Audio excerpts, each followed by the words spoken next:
Hello everyone, and welcome to Canadians with Disabilities and their Allies. My name is Brent, I'm the host, and today I have Dan Davies joining me. And Dan is actually from the BC United Party. Dan is actually the MLA for Peace River North. He's the opposition critic for Ministry of Social Development and Poverty Reduction. Dan, this is an awesome pleasure having you join our show today. Thank you for coming on. My pleasure, Brent. Thanks for having me. Thanks for inviting me. Finally connecting and making this work after I don't know how long. Yeah, you're the first one from your party to come on. So yeah, there we go. And we should say since Brent relaunched on the new format, on the YouTube format, you're officially show number 20. Number 20. Yeah. Number 20. Yeah. And what are we calling this? The video cast, right? The video cast, yeah. Video cast, podcast, and anyone watching live, we'll be doing a quick questions and answers session just before Dan leaves for the day. So just get your questions ready, and we'll do our best to answer your questions. So Dan, let's dive right in here. So as an opposition critic, can you let the listeners know what, just maybe they're not familiar, what is your role as an opposition critic for the Ministry of Social Development and Poverty Reduction? Yeah, for sure. First of all, I'm going to apologize. My voice is raspy, of course. Anybody that's out in BC knows that we're in the epicenter of fires up here. So you probably can't quite see out my window, but it is just completely smoked in right now. So hopefully my voice holds on for the next 30 minutes. Definitely won't see the sun. Yeah, no, not anytime soon. But to your question, Brent, as the opposition critic, and we're actually now adopting new language. The shadow minister for the social development and poverty reduction is our new title. Okay. Yeah, but we're still the critics, basically. My role in the legislature as the opposition party, and what we do with each ministry. So each ministry within the legislature has a shadow minister, just like in the federal government, just like across Canada. And our role is to look at legislation that is being introduced, whether it's within the Ministry of Social Development and Poverty Reduction. Then it certainly becomes my role as the shadow minister for that ministry to look at that legislation, to criticize it, making sure that it works here up in Fort St. John, where I am right now. It works down in Vancouver. It works all over. It's good for people. Talking to advocates across, like yourself and others, and then bring those concerns and questions and issues forward in the legislature when we're debating such bills. Of course, even outside of the Ministry of Social Development and Poverty Reduction, there's many bills that come into play, might be introduced by Children and Families Ministry or Education, or Attorney General, you name it, across the board, that often, as you can imagine, social development and poverty reduction touch points are throughout the different ministries on different things. So, my role again in that regard is to look at all pieces of legislation that come through the legislature. And if there's a component within my shadow ministry, again, is to put that lens on, that critical lens, to make sure that it's good and moves forward. The other piece as well is to generally, just as my role is to, again, reach out to folks like yourselves and many other groups that are out there, have the conversations, engage with, organizations, CLBC and others here in this province. And, to be looking again at what is government doing that is good, bad, good, could be improved upon, and so on and so forth. So that's kind of, a high level look at what the opposition critic or shadow minister does. It sounds, it's got a very Marvel feel to it, doesn't it? I'll go with that. The shadow knows. Yeah, that's it. The dark shadow. Out of a Batman comic. Yeah.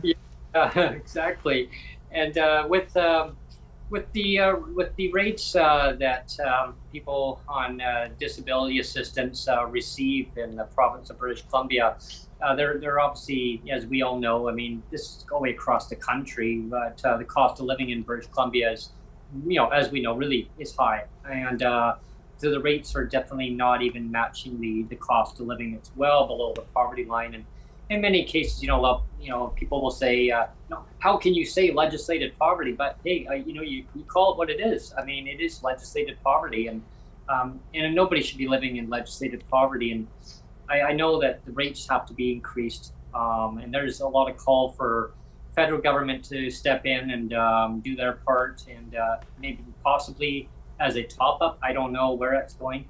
But in the meantime, the province obviously has an opportunity, I would think, to immediately correct the rates up to a standard. I mean, to a standard with people with disabilities. I mean, their costs are even more than just the basic. They call it poverty line. So people with disabilities, their rates. I mean, their needs are actually even higher. The costs. So, what is your take on that, Dan? Yeah, well, and at the start of your comment there, looking across the province, and we spoke about this offline a couple of minutes ago, just briefly, things look different all across this province. Mm-hmm. Someone living, on PWD, it looks different here in Fort St. John. Then obviously it looks very different in Victoria, where you are. Others that live in Vancouver, it looks very different. And I think, and I'll be honest, I'm going to precurse all of this. I don't have the silver bullet, all the answers, obviously, right? Yeah, so, we need to work together. This is a society issue. Yep. The federal government needs to be a partner at the table, as does, our communities, or all levels of government need to be at the table to be working through this. We need to be, and more importantly, we don't need to just be sitting at the table as government making decisions. We need you guys at the table helping us make good decisions, because at the end of the day, and how often do you see this? I mean, this is across the board with government. We know better.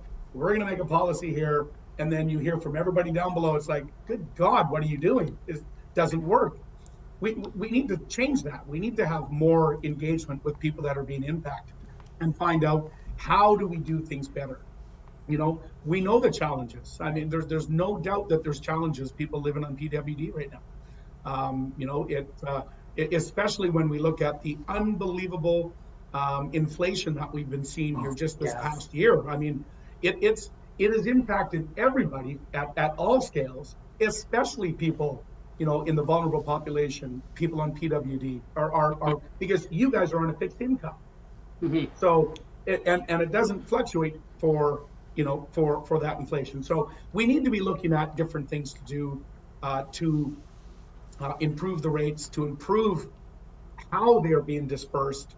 Looking at even the caps on how much you can earn elsewhere. Why are we penalizing? When you're working a part-time job somewhere and you hit the cap, and now it's clawing it back dollar for dollar. How do we look at ways to not keep you, and I'm talking you, the collective, keep you in, why do we want to keep you in poverty in that cycle? Yeah, let's give you the tools and help you move forward. Like for me, I mean, I don't know if you know about this bit about me, Dan, but I've been fighting the clawback to my survivor's pension for almost 10 years now. My first wife passed away, and they just invalidate it completely. And it's like, why? And like you were talking about, other ministries being responsible for different pieces of legislation. And if we take the Ministry of Labor, for example, the BC Ministry of Labor, I mean, there's so much legislation in there that protects pensions, right? I mean, they protect pensions like there's no, like everybody's business. It's just like they protect it like tooth and nail.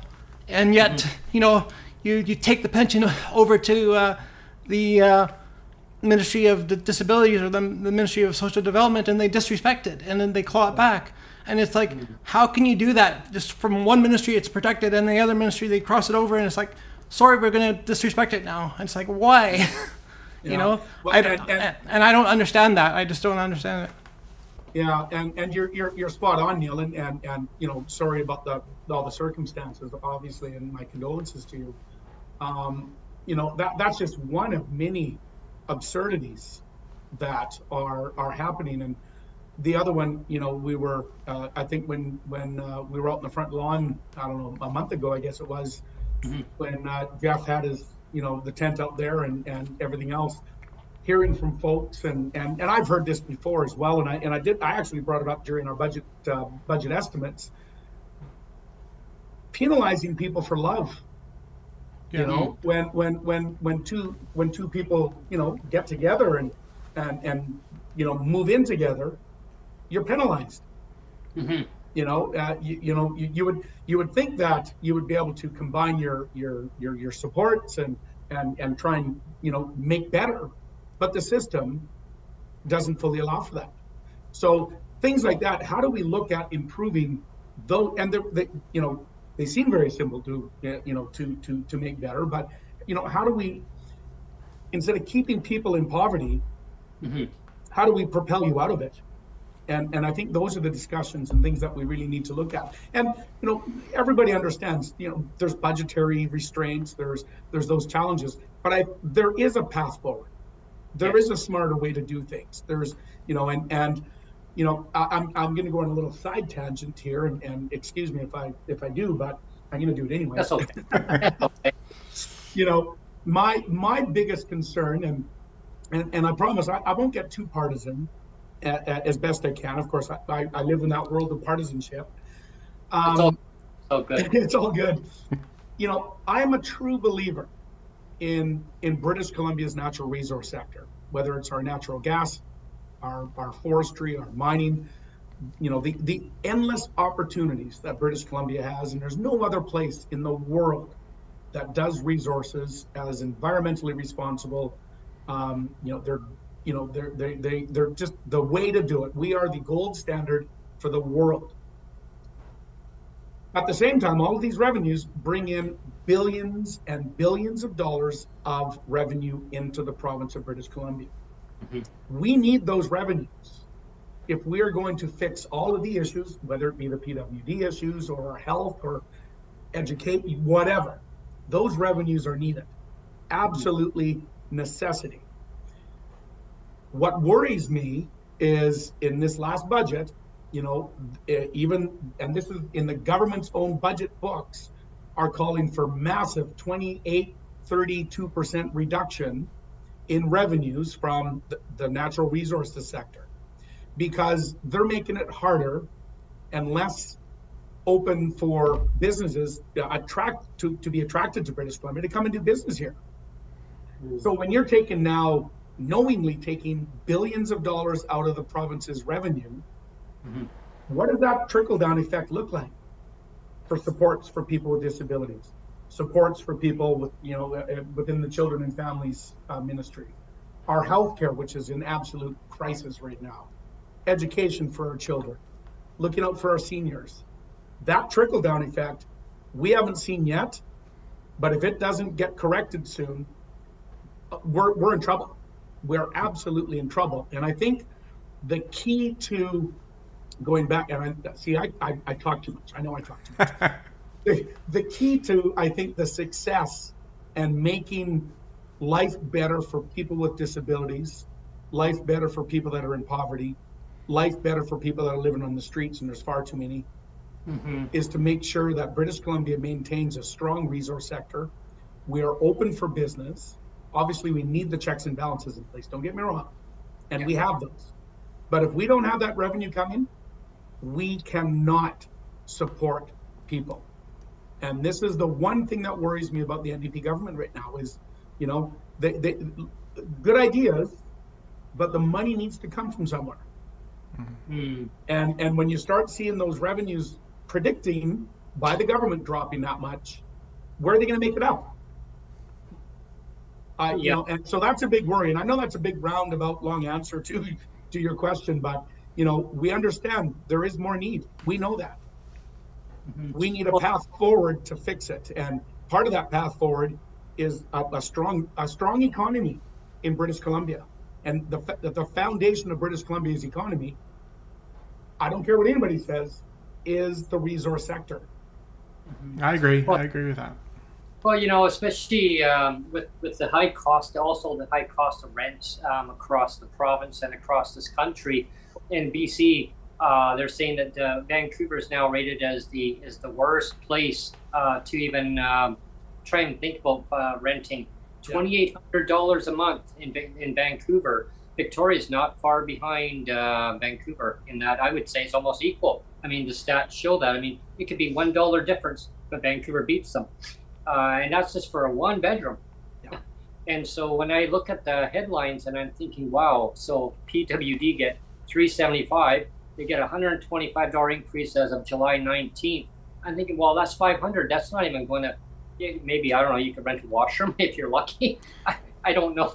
Well, well, that's one of the pieces that we talked about on your last show with Shane, Brent, is this idea of maybe what should happen is that the government do away with the shelter portion and just just cut one check of support and do away with, I mean, it would solve everything, but it would be a step forward in the right direction, I believe, if they just had one amount and not be discriminatory on this is how much for shelter and this is how much for support, because, you know, you and I both know that just having the $375 for shelter for so long, it doesn't really cut it. I mean, and now they've increased it, or they will increase it, but you know, the idea of like one check for everything is a better path forward, in my opinion.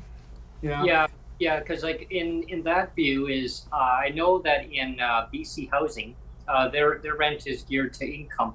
So because according to when the ministry told me, when I was talking to once upon a time one of the ladies in one of the offices there, and she said, well, unfortunately, because people who live in market housing, they get that shelter portion, they don't qualify for BC housing type of rent geared to income. And that was her view at the time, and I'm like, wow, like it was coming from an administration within the office. And she said, if they were to get rid of that, now things could change where now PWD and market housing could technically, it depends on the government though, whoever the government of the day is, who they could now extend those programs over, because you got seniors who get the SAFERs, you got the RAP, which is the Residential Assistance Program. They could actually put one in there for PWD and call it whatever, a new name, you know, something similar, and extend it over where they could still live in the housing that they want to live in. They don't have to move, and they could still get a subsidized housing within, well, market housing. Yeah. So what's your take on that, Dan? Yeah. So this is one of our, you know, the BC United major priorities going forward, is housing. Housing, it's a crisis right now. You know, and I'm just looking here, and you know, this from the latest BC Coroner's report revealed homelessness has increased. Since the homelessness has increased, there's been an increase of 75% in deaths among those that are unhoused, okay, which is absolutely unacceptable. There are options. We need more supply for housing, bottom line. And you know, this is one of our major and this will be one of our major components in the next election campaign, whatever that might be between now and October 2024. Yeah. Is to look at how do we do housing better. And I know Kevin Falcon, our leader, is you know, he comes out of that world. A lot of it is, you know, giving municipalities the tools that they need to do permitting and get things built faster. Government, it will obviously play a significant role in that. You know, you talked about, you know, the average rent in Victoria. I mean, you look, and it's across BC. You know, the average rent right now in BC is $2,500. Oh yeah. That just over last year, that's up almost 12% over last year alone on average rents right across the board. So when you're talking about this, the inflation challenges, and there was a survey done just recently as well. 50% of all British Columbians are worse off than they were last year. So things aren't getting better. And what was the other number here? Oh, almost half of all British Columbians are 200. This is everybody. Yeah. Right. So when I say everybody in British Columbia, 50% of British Columbians are $200 away from insolvency every month. Wow. That's crazy. That then is magnified. Yeah. And if you're on lower income, that's even worse. Yeah. People in the vulnerable, people with vulnerabilities like that is even more. So we need to do something. We need to come forward with a plan forward. And, Neil, you were talking, and I think, we were talking again just briefly offline earlier, housing, looking at doing things differently. Obviously, we are going to be looking at doing housing better and supporting people that need the supports they need. Maybe it is, we just look at housing's here. Here's your living needs, the necessities, because let's be honest, people should not have to be choosing, all right, am I doing my medication this month or is it food? Right. Those are not decisions that British Columbians should have to make. Yeah. So we need to, what was the old saying, rob Peter to pay Paul? You know what I mean? Like taking medicine versus food. Like, well, yeah. And it's, we need to do things better. And I go back to, this is a society's issue. We need to be, we need all hands on deck to come up with solutions. And all hands on deck is all levels of government. We need the public with us. We need people living with these issues, the affordability challenges, to be giving us ideas and be working with them moving forward. And these are all, like I say, looking at the housing supplement piece. Well, it's an issue. It's another and it's another level of bureaucracy. What does that alone cost to manage these different streams of supports? I mean, they all got an office. They all got a staff of who knows how many government employees that are administering all these pieces. I mean, there is significant cost. So we need to do things smarter and better and more efficient.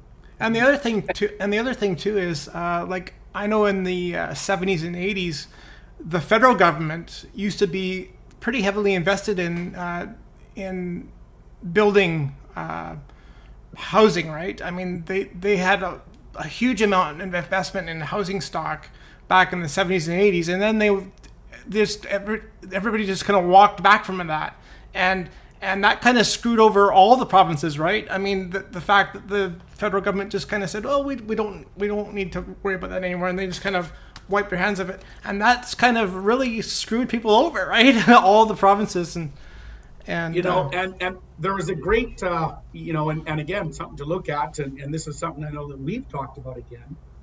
And if you remember back in the 70s and 80s, I certainly am of that age. I was younger there. I had hair. Co-op housing. Yeah. Oh yeah. Co-op housing. It was one of the most successful housing plans in the province of British Columbia. And those were partnerships. There was federal money there. That was under the old social credit government. There was provincial money there. We still have one here in Fort St. John, and there's a bunch of them still throughout the province that run with great success. And the rents are affordable, they're kept affordable. We just need to look at being innovative, doing things smarter, and instead of doing things over and over and over again and expecting, and I said this earlier, doing things over and over again, expecting different results every time is insanity. Yeah. We need to do things Dan, Sonia actually has a question for you. Okay. And here's Sonia. Hi, Dan. Oh, a live question. Oh my goodness. Live question, yeah. Well, you can peek over there if you want. Yeah, so way you can. You just there you go. You just check. There you are. That way Dan can see you. There you are. I don't know if you can see me. Yep. Lean over. There you are. Okay. You got to lean in. The camera's got to see you. Get a little closer. Okay, there you are. There you go. There you go. Hi. Hi, Sonia. Good to see you. Good to see you. My question is, Okay. So back in February 28th, the ministry gave $125 to the shelter portion, and that won't take effect till July 19th, which is too long to wait. Anyway, my question is, how come they didn't give any financial money to the support portion, which is what they've always done in the past? Yeah, well, I can't answer why government did whatever they did. I mean, Yeah. of course, I'm not privy to that. I'm on the other side, on the opposition side. But I've been a big advocate, and we've been a big advocate right at the very start. And back when, and it was a good thing, and it was unanimously voted on in the BC legislature. The COVID supports, the $300 supplement, which was a good thing, a great start. Oh, that was the best. And then of course, toward the end of COVID 21, it was clawback. And that sparked a huge conversation. And in fact, that was when I was first appointed to this critic role. I was the education critic before. So that was my, Dan, you're the SDPR critic, and they took $300 away from PWD. I was like, here we go. Yeah. All of a sudden, you had a dartboard on your back, right? All of a sudden. Yeah. Well, yeah, hey, the dart. I remember That's true. Yeah, that's true. Yeah, that's true. I remember media interviewing us at the time, and they were doing a story on what would happen, the impact of taking away $300, the COVID supplement. What would happen to you? And they said, Brent, what would happen to you if they took it away? And they asked Sonia the same thing. Is she said she couldn't buy her nutritional supplements that she needs, extra things to help her diabetes, her health, she's got a heart condition too. So they asked me, it goes back to the, am I eating this month, or am I buying my medication that keeps me alive? And so when they asked me what would happen for your residency, what would happen? I go, well, my landlord says, based on my income, I could still live where I'm living. And they said, well, okay, what would happen if we took it away, or they clawed back maybe even 175 of it, which they did. Right? We'd have to move. I said we would have to move because we wouldn't be able to afford projecting inflation going forward. We have to then sacrifice and go to a different place. Well, luckily for us, luckily for Sonia, she actually found a place here in Victoria. And so it was $410, Dan, cheaper than what we were paying. We were paying $17.75 in Langley. And so she found it for $13.65 out here. It took quite a while for us to kind of get used to everything, and I think we're getting used to it. I mean, was it ultimately where we wanted to live? No, because here's the thing, the because part is, so we applied around to a whole bunch of places while we were still living in a brand new condominium that was built. We saw it getting built. We thought, wouldn't it be nice to live here? Yay! The landlord says, yeah, no problem, as long as you pay your rent and you pay it on time, no problem. Here's the keys. So yeah, I mean, great. Problem is that we realized that they take away the supplement, we're going to have to move. So what happened with it is we applied around for different corporate landlords. One said, yeah, no problem. We take people with disabilities. And that was a long shot, long story short. But Sonia wanted to look at her hometown because her parents live in Nanaimo. We thought, hey, why don't we first try Nanaimo? Right? Nothing. I couldn't find anything. Nothing. But the landlord said, no problem at first. Now, they said, well, look at your income. Okay. They didn't respond back. Our landlord just said, I didn't get any phone calls. What's going on? So I finally phoned back, because here's the sad part was, Dan, we gave our notice in because we figured we were going to get the place, because I had talked to them on the phone. They said, no problem. We rent to people with disabilities. Is your income? No problem. They said, yeah. They even told us, give your notice in, your landlord. I mean, yeah, well, we can move. When do you want to move in? I go, next month, because we'll give our 30 days. And so we gave it in. We had to revoke our notice to end tenancy. We scrambled around because they said we can't rent to you because your income is not high enough. You need to be making at least $2,500 each per month. And I'm like, say what? They said basically because in other words, your income has to be closer to $100,000. I'm like, oh my God, like I didn't understand. So long story short, we applied at a whole bunch of places. We kept getting told the same thing. Langley Apartments, same thing, big company. They called our landlord for a reference. They called twice. They did, and then their head office did. And so she says, yeah, like rent to them. Like she said, yeah, a good reference. Rent to these two. They're awesome people, great advocates. They want to see changes for the disability community going forward, get people into housing. And they went rent to us because same thing. And I said, well, our landlord will go down to $2,000, lowest they'll go. I go, there's no way the government's going to give us an increase up to $2,000 each. So we found a place in Victoria, and that's where we're at. And that's why I really ramped up advocacy going forward, because I don't want to see anyone go through the headache and the stress that we had to go through. And thank God for our landlord. And Dad, I have my doctors in Langley. Yeah. So like, Yeah. I have to And talk. it's not like you can just walk in and get a family doctor in British Columbia. Yeah. No. At least we were able to revoke our notice, and the owner understood. But we knew going forward our time was limited, so we had to relocate. And at least, hey, one good thing, we're closer to the legislature. Well, and I was thinking that actually, right. you get to see me for the odd time, and you wouldn't do that in Langley. So I'm glad you moved to Victoria. We have a friendship now, so that has worked out. But like I said, I hear you and absolutely sympathize with you, and you're not alone. I mean, this story plays out in every community across British Columbia, across Canada, undoubtedly. And we looked at, and just going back to the earlier conversation around the clawback, this is one thing that we have talked about. We still are advocating. I brought it up. You've heard unquestioned budget estimates. At minimum, get that $300 back in the pockets of everyone. Oh yeah, it's imperative that it has to be restored. I mean, it can be done immediately, right? I mean, Dan, they don't even have to even sit in the legislature to do it, right? Or do they? Or well, hey, and here's my little jab. The ministers all got a $10,000 raise. Right. Just saying.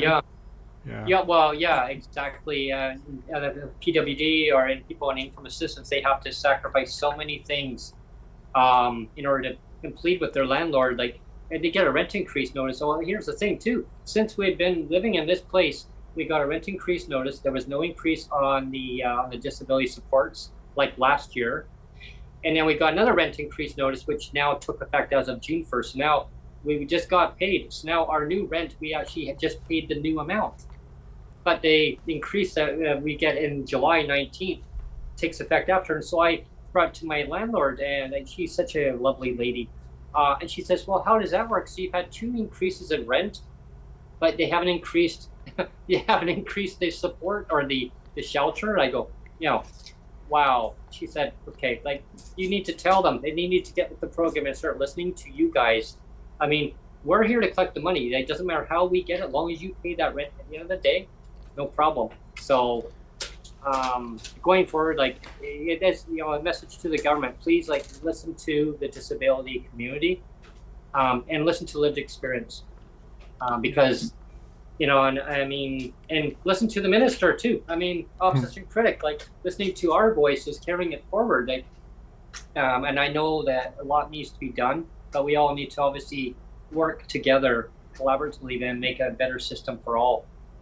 We're coming to the end of the half hour, so I just wanted to say there should be final comments. I did want to quickly mention we have a Dan in the comments as well from Toronto, and you know who that is, right, Brent? Yeah. But he actually made a couple comments about NRGI, which is National Rent Geared to Income. He says that should be one of the things to look at, and he says that everybody should only have to contribute 30% of their income to housing. That should be the target goal for everyone. Yeah. And I guess it's like BC Housing. I know they call it RGI Housing out in Ontario. They're different providers. Yeah, and we do have some similar pieces that are the same here in British Columbia, and but looking at the 30% of your wage, I mean, we do need to set goals, and we need to strive to do better. And I think and I'm going to move into my wrap-up comments, Neil, like you suggested. The bottom line is we need to do better, and I think we can all agree with that. And Brent, your last kind of wrap-up comment that you just mentioned is, working with people with lived experience. Governments need to do that better in everything, especially within PWD. It can't come from just high up on the mountain and just be disseminated. Good luck, with people that don't have the understanding, with people that don't have the lived experience. To me, having your voice, the big U, at the table is absolutely imperative, so that we can make sure that we are doing good, sound policy. We also need to, and I shouldn't say we, the government needs to do a better job, I think, at looking inwards at itself. How does it become more efficient at delivering the supports and services that British Columbians need? How does it become more efficient at delivering the supports that people with disabilities need? And, we talked about, looking at the different silos of support. And some of them aren't even within the Ministry of Social Development. They come from other ministries. And, which, again, is that efficient? I don't think so. Is there an added cost with that bureaucracy?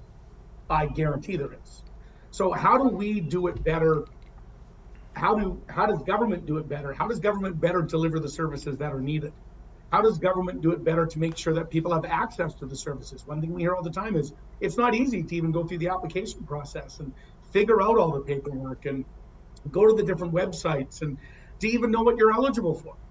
How do we make that easier for people that have the need? And that's our job as a government. That's the job of the legislature. And we need to do better. We need to have these voices at the table, and let's get it done. And that's my commitment as a BC United MLA.